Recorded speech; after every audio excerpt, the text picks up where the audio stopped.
তুলি রাজব রান্নাঘরে আবার সবাইকে স্বাগত।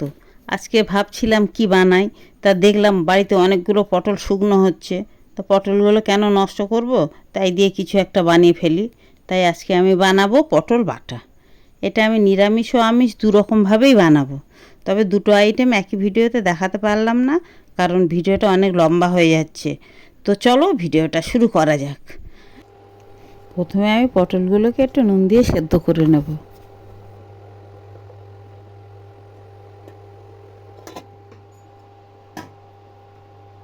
তো দেখো বন্ধুরা, পটলগুলো সিদ্ধ হয়ে গেছে।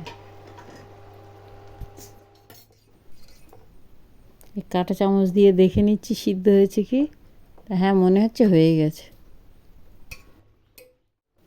এবার এগুলোকে তুলে নিচ্ছি।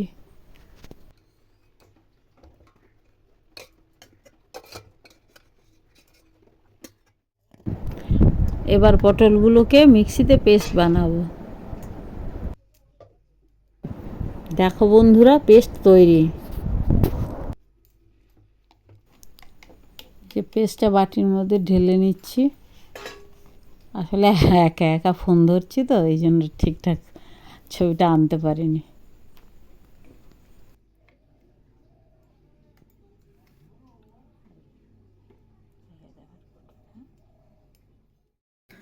এই কড়াইতে একটু তেল দিলাম। তেলটা গরম হয়ে গেলে একটা শুকনো লঙ্কা, একটু কালো জিরে দিয়ে এবার একটু নেড়ে নিলাম। তাতে একটু হলুদ গুঁড়ো, একটু ধনে গুঁড়ো আর একটু জিরে গুঁড়ো দিয়ে একটু নেড়ে তাতে একটু কাঁচা লঙ্কা, এবারে পটল পেস্টটা দেব। পুরোটা দেব না, হাফ দেব, কারণ বাকিটা চিকেন দিয়ে করব। এবার একটু নাড়ছি জোরে জোরে। এই একটু চিনি, আন্দাজ মতো নুন, এবার একটু নেড়ে নিয়ে একটু সর্ষে বাটা দেব। সর্ষেটা দিলে ভালো লাগবে, কারণ এটা নিরামিষ তো।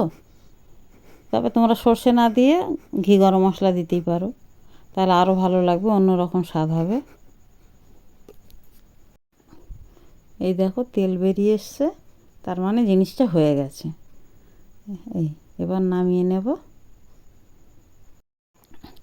এই এটাকে নামিয়ে নিলাম। এবার যদি তোমরা মনে করো এতে একটু ভাজা মশলা ছড়িয়ে দিতে পারো, ভালোই লাগবে। তবে তোমরা এটা বাড়িতে অবশ্যই বানিয়ে খেয়ে দেখো কেমন লাগে। যদি ভালো লাগে তাহলে আমাকে একটা লাইক দিও, আর অবশ্যই একটা সাবস্ক্রাইব করো, আর কমেন্টে জানাবে।